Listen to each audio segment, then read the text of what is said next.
If you're someone who struggles to know how they feel in any given moment, or if you're someone who's easily swept up in big emotions and they feel like too much, this episode is for you. I'm going to share 3 simple steps to take to effectively build emotional awareness and emotional resilience so that you can be deeply connected to your feelings, which is an incredibly important skill, and not allow your feelings to control you.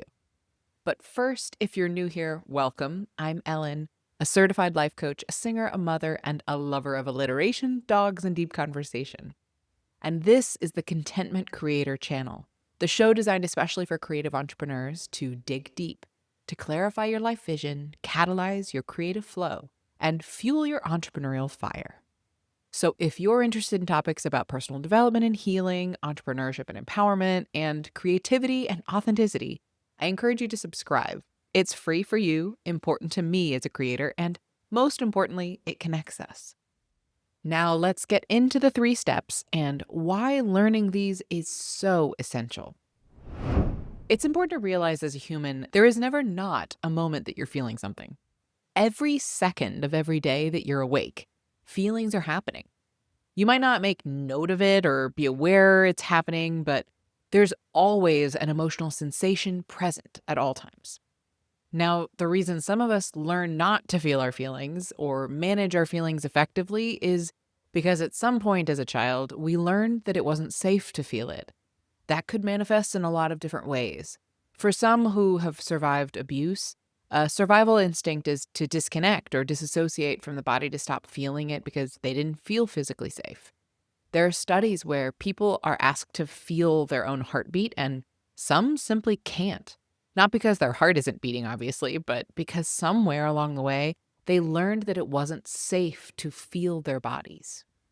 For others, we were shamed or blamed or made fun of, or were just told to settle down and it wasn't okay to have big emotions. So we internalized that emotions weren't safe and we learned how to cut off our feelings. This is important because, as we've discussed in our decision making episodes, the emotional center of the brain is actually how we make effective decisions. Being able to sense when something doesn't feel right or does feel like the right thing to do is absolutely necessary to making good and wise decisions in our lives and for being able to trust and know ourselves deeply. So, if we're cut off from our own emotions, it's impacting not only our physical body and health as it holds in and carries all of the energy for sometimes years at a time, but also it's impacting the literal trajectory of our lives because your decisions are going to be less effective than if you were aware of your emotional signals or you were able to harness your emotions without letting them overtake you and warp your decision making process. We are destined to a path of unconscious decision making when we fail to recognize that every decision we make is motivated by a feeling that we want or don't want to feel. To feel good, to not feel like an asshole, to feel free, to not feel scared or anxious, to feel or not to feel. That is how we choose. So now let's go through these 3 steps. Number 1, recognize you're having emotions closer and closer to real time. This is something I've observed in myself, my clients, and especially the men in my life. How long it takes for us to register, oh, I'm experiencing a feeling right now. Like I'm mad or I'm disappointed, whatever it may be. Many men I know or have worked with have the most opportunity, we'll say, to practice this.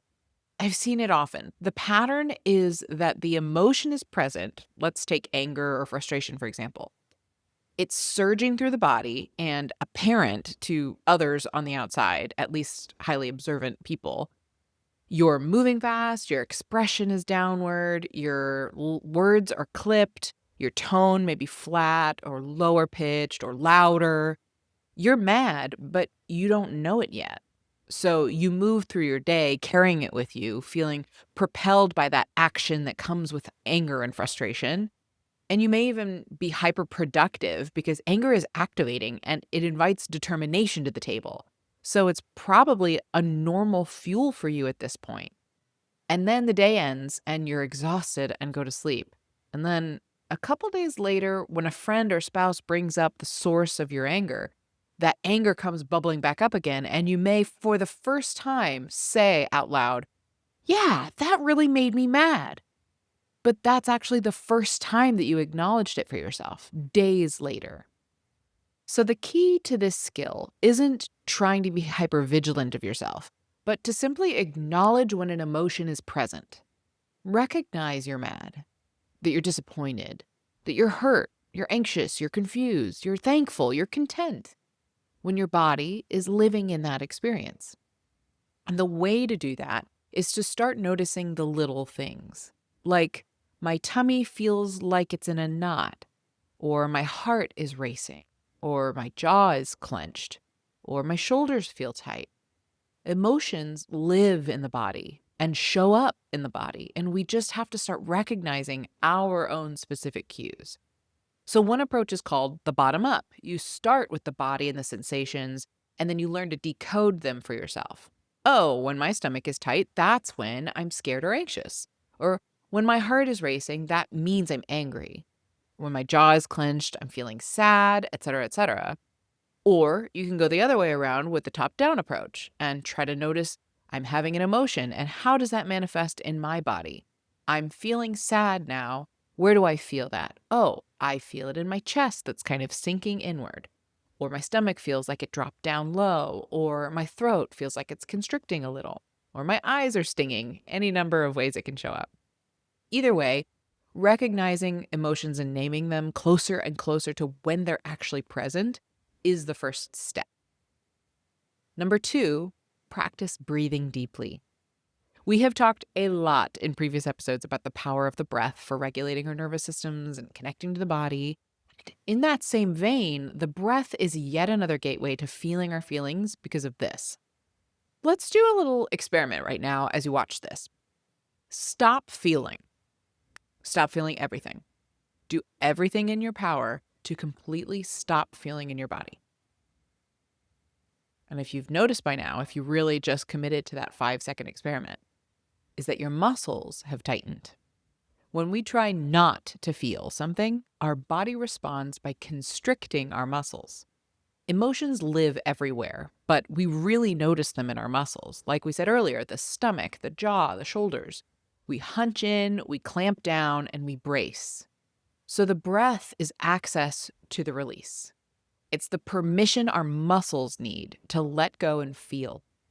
Take a breath with me and allow your muscles to loosen up in your belly, your chest, your jaw. Let's breathe. Breathe in. Breathe out.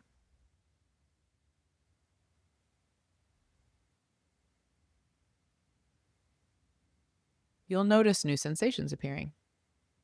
You can actually feel your body more when you take a deep breath and relax your muscles, which means that you can also feel your emotions more now too. You might notice the little heart flutter of joy, the unease in the gut, the sadness behind your eyes. All of this is to say that deep breathing helps you feel more. Number 3 is self-expression. Many of us, in some way or another, received the message that our feelings were too much, that feelings are weak or wrong, or that it's safer to just make them smaller, or better yet, just go away. But here's a quote I heard from a fellow coach named Joe Hudson. He says, "Joy is the matriarch of a family of emotions. She won't come in the house if her children aren't welcome." Yeah. If we unpack that, it basically means that when we resist feeling any feeling, we diminish all other feelings. So when we avoid our anger, our sadness, our fear, we also avoid feeling joy. And ultimately, we have to allow ourselves to feel it all if we want to experience joy in life, which we all do. So what does it take to feel? It's very simple, but not easy to do. When we've done steps 1 and 2, when we recognize I'm feeling a feeling and I notice the sensation surfacing, we take a deep breath to allow the muscles that want to protect against or constrict them and make them smaller. And in the exhale, we release those thoughts that may be surfacing about why we probably shouldn't be feeling this or why now is not a good time, or why it's a bad idea to open these floodgates because we may never stop feeling this way, or why feelings are stupid and illogical and therefore a waste of our time. We could simply acknowledge, brain, I hear you. I see that you're trying to protect me. I'm okay. I'm going to listen and feel for a few minutes.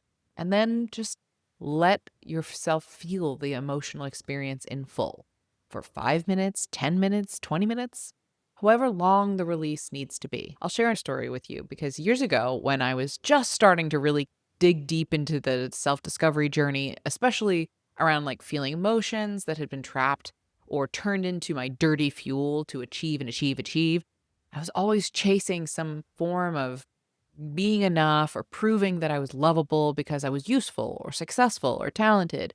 All of the years of self hating thoughts, of bottlenecking my sadness or grief or anger, all the yo yoing between masking and filtering or losing control and burning down the bridges, I took on a practice called anger on purpose, given to be my a mentor at the time. I basically practiced being angry. Like, I scheduled it in my calendar. I knew this is the time I'm going to go express my anger. And I did. I would start by basically pretending. I was a professional performer at the time, so I performed anger. I would hit the pillow, or I'd smash a bottle with my bat in a rage room, or I would yell full volume in the car until eventually actually felt the real feeling in me. Words would pour out of me. Images would pop into my mind of people or situations that had wronged me or hurt me. And I just felt. I did that as a practice consistently for months and then sporadically over time for years. And as I developed that capacity to feel the emotion that I most stayed away from, I became deeply attuned to myself and my feelings and started making different kinds of decisions, different kinds of relationships, a different life for myself, honestly. All because I allowed myself to feel what was inside me and let it out. I just let myself feel. And now I'm inviting you to do the same. Whether you want to do feelings on purpose, where you can start by almost pretending to feel a feeling at a predetermined time, and you can approach it like you're an actor pretending to feel these feelings. You can think of it like you're doing a scene that calls for an intense emotion, and you pretend to be someone else feeling that feeling, and it's your job to convince your audience that you're feeling that feeling. An angry scene, a sad scene, a scared scene. If you're angry, I don't encourage you to release it at another person or yourself, but I do encourage you to find an outlet that lets you physically release that anger in the moment that you're feeling it, or as soon as you're aware of it in your body. And then the blessing, that sweet release on the other side of feeling the feeling, you can clock it for your mind and make note of how much better you feel to show your brain, see, sadness doesn't last forever. Anger didn't destroy my entire life. Fear didn't render me incapable or fragile. I actually feel stronger and more capable now. And the more you feel, the more you get to feel. When emotions become more and more fluid, accessible, the beauty is that means you are simultaneously allowing more joy in. You're making more aligned decisions. Your body is relaxing more. You're letting yourself feel better instead of avoiding release. I'd really enjoy hearing from you how it goes or how it's gone if you've been experimenting with these different strategies of emotional expression. Most of us think we're making decisions based on logic. We'll say, I'm being practical. I'm just waiting for the right time. I'm just not ready. I'm just really busy. And sometimes those things are true. But if we slow down and get really honest, we're not making decisions based on logic. We're organizing our entire lives around what we don't want to feel. We don't post the video because we don't want to feel judged. We don't have the hard conversation because we don't want to feel rejected. We don't rest because we don't want to feel unproductive. We overwork because we don't want to feel inadequate. We people please because we don't want to feel disconnected. We stay stuck because at least stuck is familiar. And the wild thing is, the emotion that we avoid doesn't disappear. It becomes the architect. It starts designing our schedule, our relationships, our business, our parenting, our creative work, our identity. The emotion we run from starts quietly running the show. And I want to say this with so much compassion. This is not because we're weak. This is because we're this is not because we're dramatic. This is not because we're bad at emotions. This is intelligence. The nervous system is built to move us away from pain and towards safety. So, if somewhere along the way anger cost you your connection, or sadness made you feel like you're too much, or shame made you want to disappear, or fear made you feel unsafe, of course your body learned to avoid those feelings. Avoidance is not the enemy. Unconscious avoidance is where we lose ourselves. Because when we don't know what we're avoiding, we start calling it our personality. I'm just not good at conflict. I'm just a perfectionist. I'm just bad at consistency. I'm just someone who needs everything to be figured out before I start. But underneath so many of those identities is a feeling we haven't learned how to be with yet. Procrastination usually isn't about laziness. It's about avoiding the discomfort of being seen trying. Perfectionism isn't about high standards. It's about avoiding shame. Control isn't about being organized. It's about avoiding uncertainty. Overworking isn't about ambition. It's a strategy to outrun the feelings that we are not enough. And listen, as a creative entrepreneur and a mother and a certified overthinker with a brain that can turn one email into a 12-part mini drama in my own mind, I say this with love. We can make our avoidance sound very sophisticated. We can put it in a blazer and call it discernment. We can put it in a Google Doc and call it strategy. We can put it in a calendar and call it productivity. But the body knows. The body knows when we're moving from truth and when we're moving from avoidance. And this matters because avoided emotions don't just sit quietly in the corner waiting to be noticed. They distort our behavior. They come out sideways. Anger we don't feel becomes resentment. Sadness we don't feel becomes numbness. Fear we don't feel becomes control. Shame we don't feel becomes hiding. Longing we don't feel becomes jealousy. And suddenly, we're not living our lives. We're living around our emotional landmines. We're tiptoeing through our own inner world, trying not to step on anything that might explode. But the cost of that is expansion. The more we avoid, the smaller our life becomes. Not all at once, but slowly. We avoid one conversation here, and then another opportunity there, and then a risk, and then a dream, and then one version of ourselves. And eventually we start calling the cage peace. We call it being realistic. We call it being low maintenance. We call it being fine.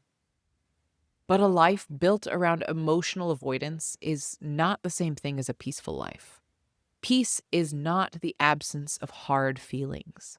Peace is knowing that you can stay with yourself when hard feelings come. That is the shift. The goal is not to eliminate fear, sadness, anger, shame, disappointment, grief, jealousy, embarrassment. The goal is to become someone who can be with them. Because when you feel rejection, you can stay visible. When you can feel fear, you can take risks. When you can feel sadness, you can let go. When you can feel anger, you can set boundaries. When you can feel shame without believing it, you can stay connected to yourself. This is where emotional resilience begins. Not in becoming less sensitive, not in becoming unbothered. The work is not to become numb. The work is to become safe enough inside yourself to feel. To feel without spiraling, to feel without fusing, to feel without making every emotion a prophecy of what's to come. Because an emotion is not always an instruction. Sometimes it's just information. Sometimes it's just energy. Sometimes it's just a memory. Sometimes it's a younger part of you saying, hey, this reminds me of something. And when we don't pause long enough to listen, those younger parts take the wheel, and bless them, they are not licensed to drive. They're trying to protect us, but they don't always know where we're going now. So the practice becomes noticing, not fixing, not judging, not immediately turning every feeling into a project with a color-coded action plan.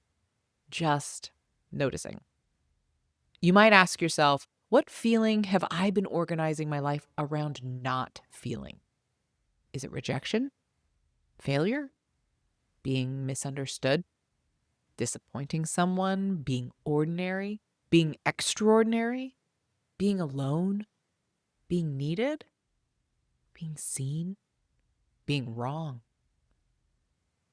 And then ask yourself, what do I do to avoid this feeling? Do I stay busy? Do I scroll? Do I over-explain or undershare? Do I overgive? Do I disappear? Do I make jokes? Do I intellectualize?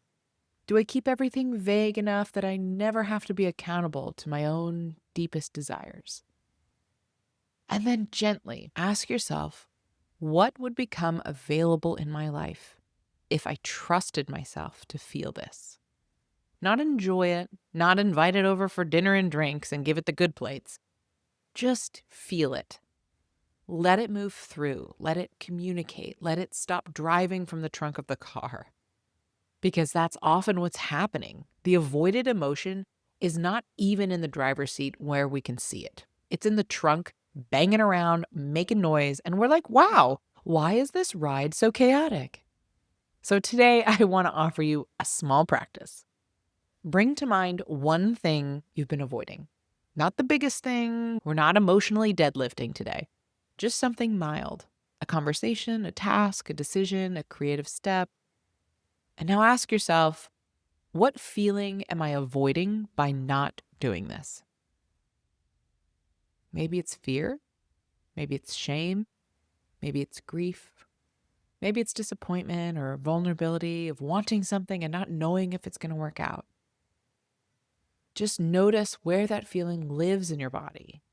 Is it in your chest, your throat, your belly, your jaw, your shoulders? Can you breathe into that place without needing it to change? Can you say, I see you, I'm listening, and that's it? That's the beginning, not a breakthrough with dramatic lighting and orchestral music, just a moment of contact, a moment where you stop abandoning yourself because a feeling showed up. Because here is the truth. The emotions you run from will run your life.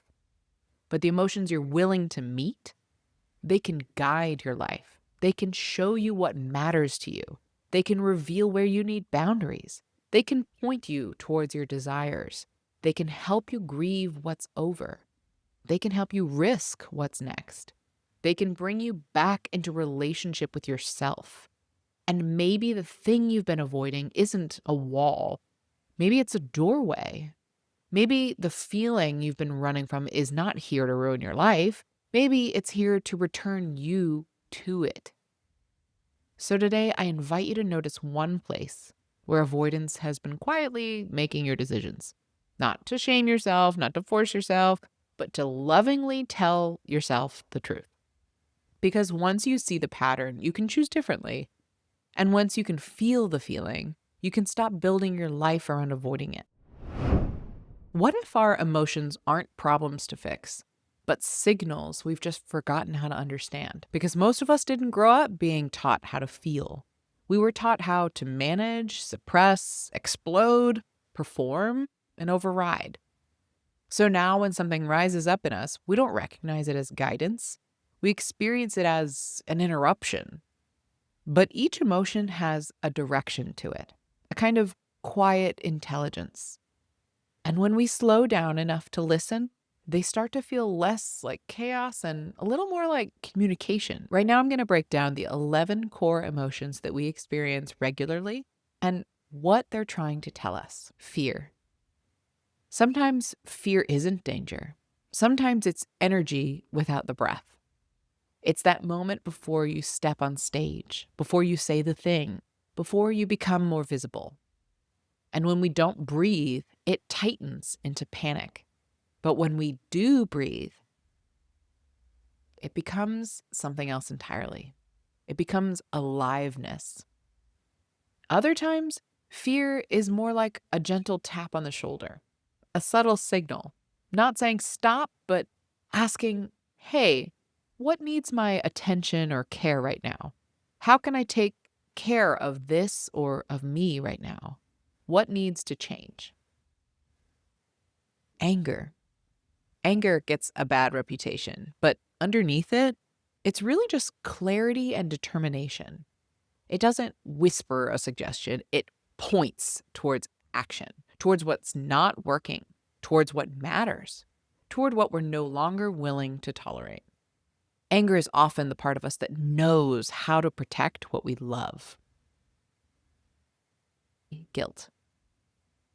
Guilt can feel heavy, like we've done something wrong, but it's not always about wrongdoing. It's about disconnection, a signal that we stopped listening to what we actually want and who we truly are or what we really feel. When it surfaces, we can get in touch with our wants. Instead of asking, what did I do wrong? The more empowering questions to ask ourselves are, what am I not letting myself want or feel right now? Or, what would I do differently next time? Sadness. Sadness feels like endings. It's a door that's closing, whether we wanted it to or not. And I think what makes sadness so hard is that it asks us to stay in a moment that we'd rather move past. But when we let it move through and we sit with it and not rush it, it softens us. It takes up space. And the longer that we avoid it, the more space it can take up in our heart and start to feel like a void. After feeling like we may just never stop feeling it and we'll be trapped here forever, the opportunity here is to simply be with it. Stay in the space with the sadness so that it doesn't keep growing and taking up more space itself. When we hold that space for it, it will pass and we will feel freer and lighter again. Shame. Shame is a deep sense of disconnection from ourselves, from others, from belonging. It pulls us inward and tells us to hide. It wants us to follow the rules, and it often freezes all other emotions. The work isn't to fix shame, but to gently create connection again. Anywhere we can, a hand on the heart, a conversation with another person, an openness to being in community. Connection is what loosens shame's grip. Jealousy. Jealousy is such an interesting one because it holds two truths at once. I want that, and I don't believe I can have it. So we push away the very thing that we long for. But underneath jealousy, there's clarity about what we desire, about what matters to us. And if we let ourselves feel that without judgment, it becomes a map to what we want. Anxiety. We often think anxiety means there's too much going on, too much to do, too much happening. But usually it's not actually about the volume.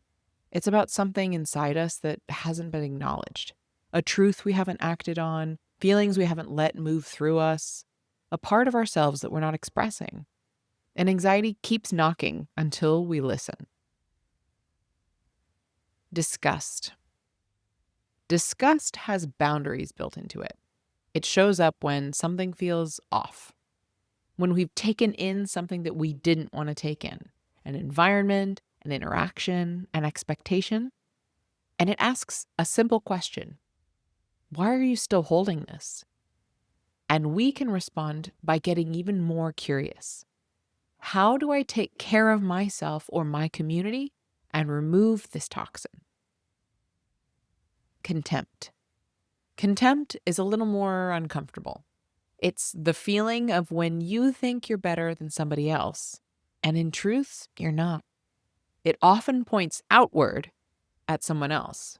But if you're willing to get curious, it will reveal something inward, a mirror, a blind spot, a part of ourselves we haven't fully owned yet. Joy. Joy is interesting because we think we have to get there. But joy isn't something we achieve. It's something we allow. and it doesn't tend to land in places where the rest of us isn't welcome. As fellow coach Joe Hudson says, joy is the matriarch of a family of emotions, and she won't come into a house unless her children are all welcome. So maybe joy isn't about chasing a feeling, but about making space for all of them. Love. Love is where safety lives. Because when we love, we can feel safe enough to examine and heal our attachment wounds. Old patterns, old fears, old ways of protecting ourselves. And instead of seeing that as something going wrong, we might start to see it as an opening, an invitation to heal in real time with real people. And maybe that's the shift. Our emotions aren't interruptions to the life that we're trying to build. They're the way to build it. Most of us don't actually feel our emotions. We think about them. We analyze them. We try to solve them and heal them, get to the bottom of them, or we avoid them, distract from them, push past them, reframe them before they've even had a chance to speak. I did this just yesterday. I got angry about something, and I told my husband I needed to take a walk. Before I even knew what I was doing, I'd climbed into my parked car instead and started mindlessly scrolling on my phone. It took me a minute or two before I'd realized I had totally zombied out of my emotions. Today, we're going to practice meeting an emotion without trying to change it.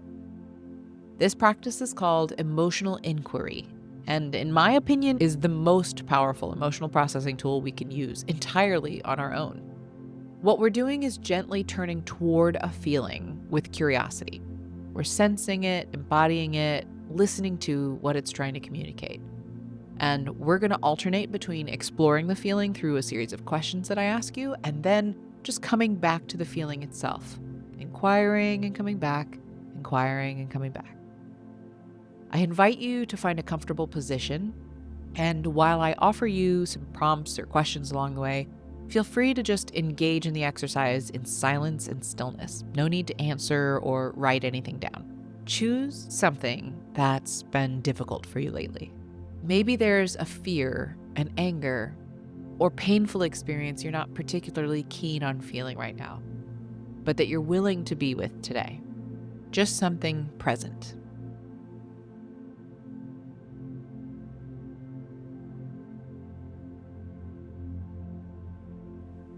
You might engage it by thinking of a scenario that elicits it, like a conversation you've been avoiding, a decision that feels heavy, a moment that's been lingering for you.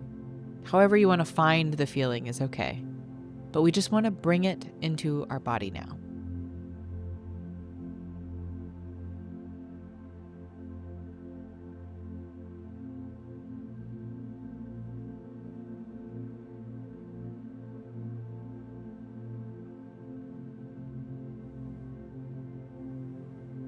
Okay, now if you haven't already, you can close your eyes and let's just relax a minute. You can take a slow breath in through your nose and a long exhale out of your mouth. Again, inhale, exhale.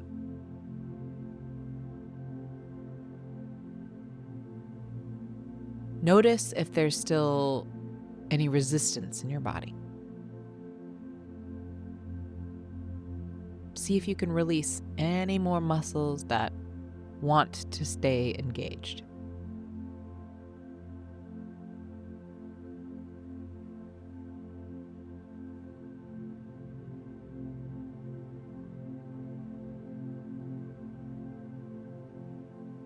Notice if there's anything that wants to protect.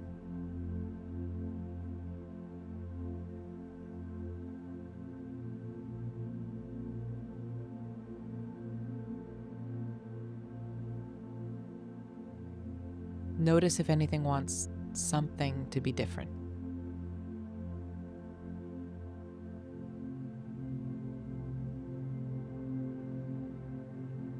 Now let's bring in that feeling. Let it arise in your body. You can recall it from a memory or situation, or you can just summon the emotional tone of it. And And as that feeling starts to show up, I want you to shift your attention out of your thoughts and into your body. Where do you feel this feeling most?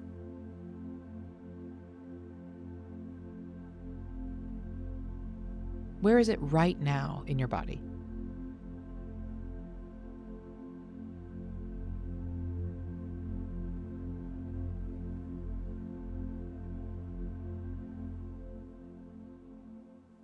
If it had a shape, what would it look like?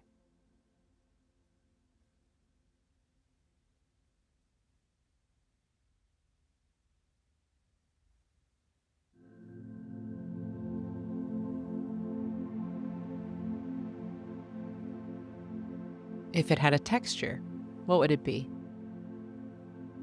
Is it smooth or bumpy? Is it firm or loose? Is it warm or cold? Is it still or does it move?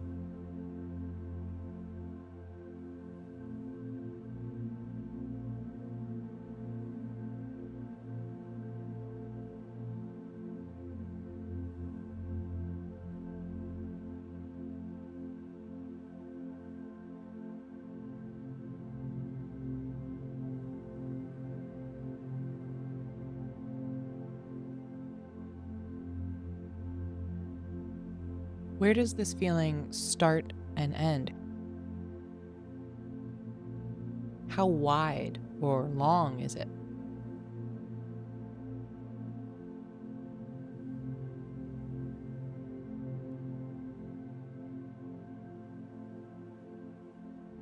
How does the feeling move in your body? Does it slither?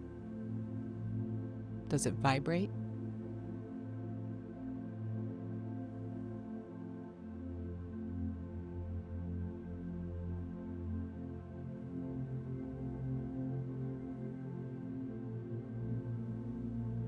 Where's the center of this feeling?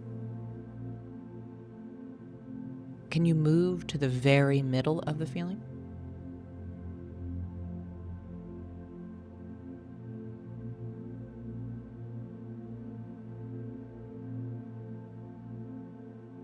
Can you get 1% closer to the center of the feeling?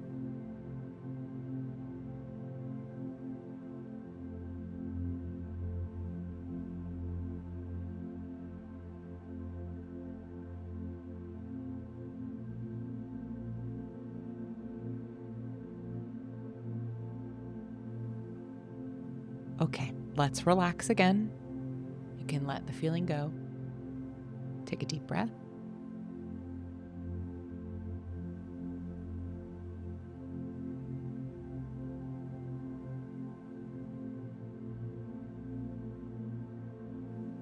And then now let's embody that feeling again.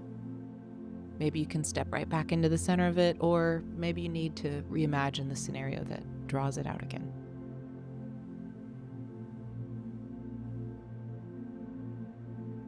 Notice where the feeling is again.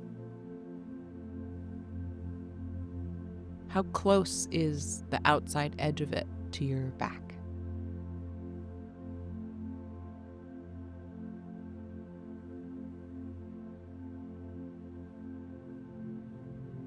How close is it to the front of your body?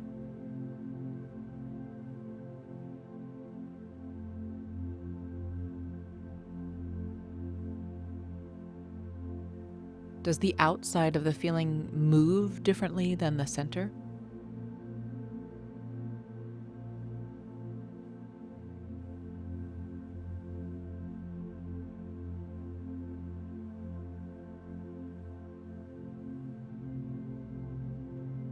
Can you point to the exact place where the feeling ends and you begin?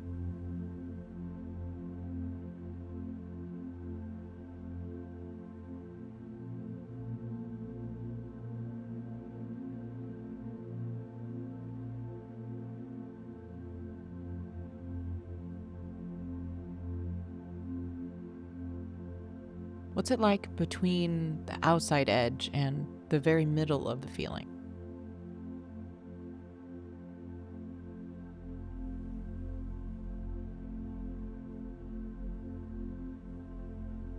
What color is the feeling?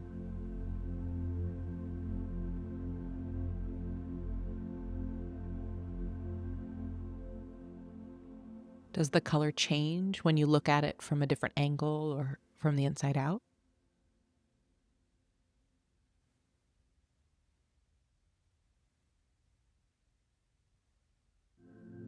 How solid is the feeling?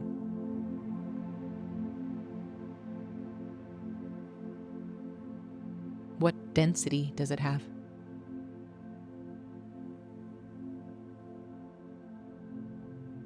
Is that density the same throughout, or are the edges different than the middle?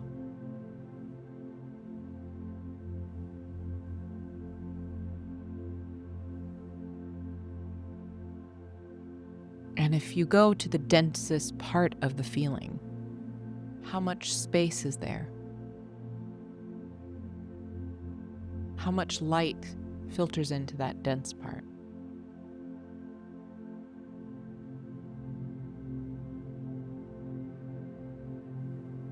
What happens to the feeling if you were to slow it down, almost to the point of stillness?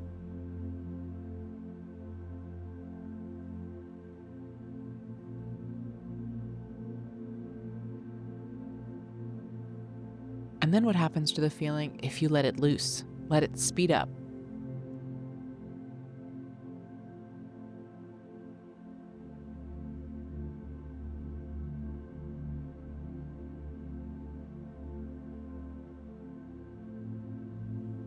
And again, let it go. Take a deep breath.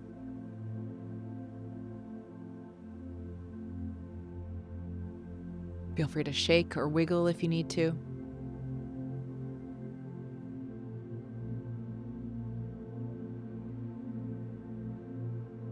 And now, last time, let's embody that feeling again.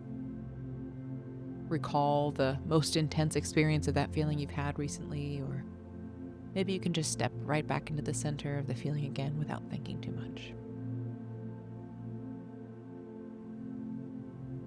And this time, I want you to pretend that you're a little kid playing around in the yard, and this feeling is like a really big caterpillar you see crawling around in the grass, and you pick it up.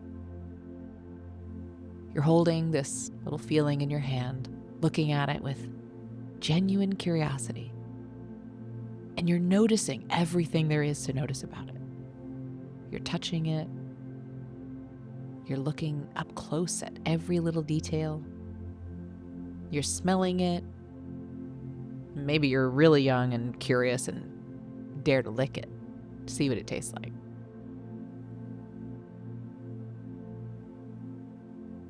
Just fully embrace the childlike wonder in observing this feeling with all your senses.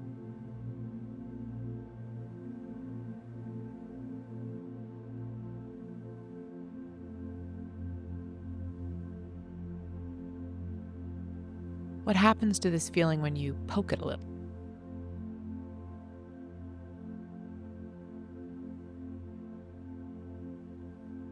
What happens if you squeeze it a little?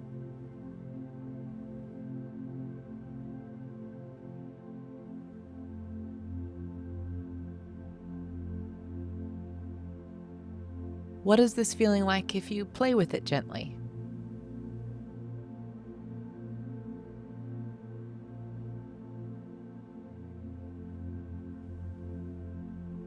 What's the feeling like if you throw it away and tell it, "Get away from me"?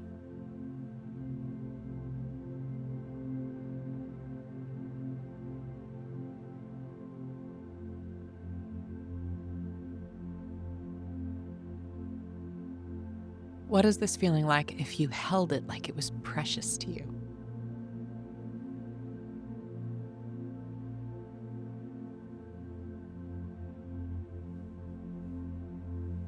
What's this feeling like if you tickle it and really dig into that spot?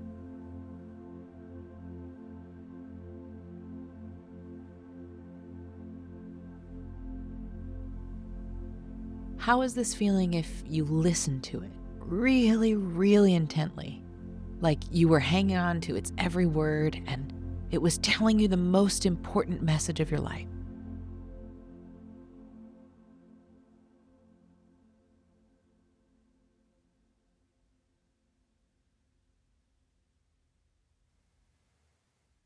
You might even ask it, "What are you trying to show me?"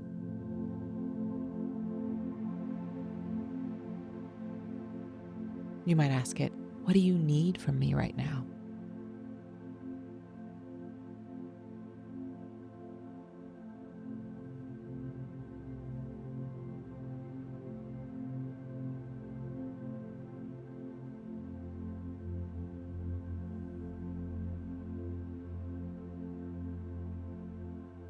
How is this feeling when you completely shut it out, ignore it, like it's a complete fool or a jerk?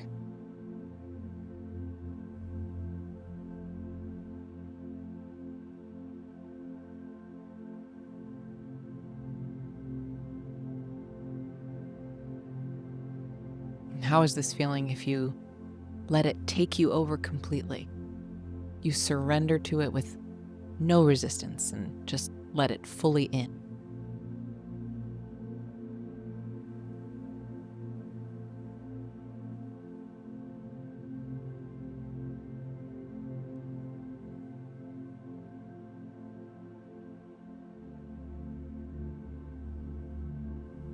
How is this feeling if you wall yourself off from it? You fiercely defend and protect against this feeling.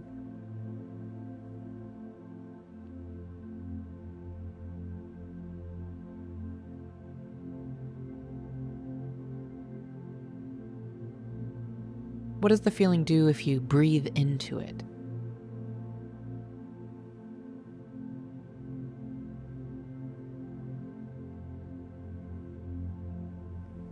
What does the feeling do if you hold your breath?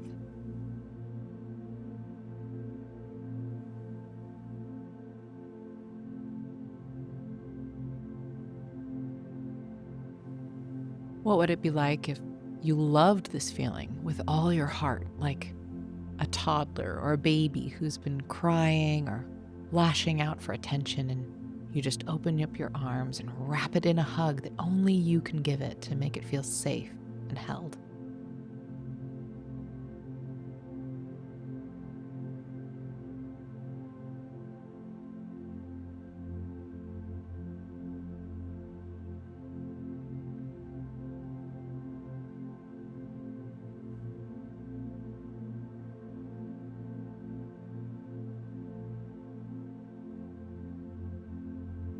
And just breathe here.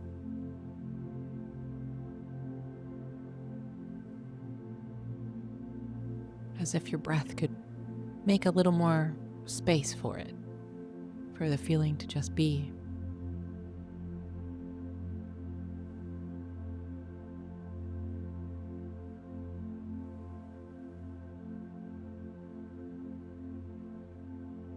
And now, when you're ready, I want you to gently thank this feeling. Not because it's comfortable and because you like it, but because it's communicating, because it showed up.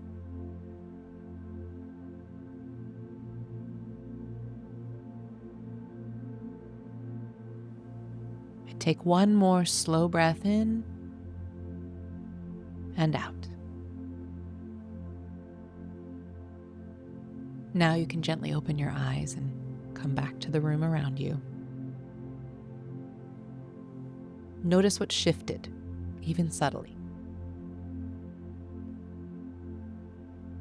Emotions change when they're allowed and not when they're managed, not when they're controlled, not when they're bypassed with a beautiful, articulate refrain, but when they're met.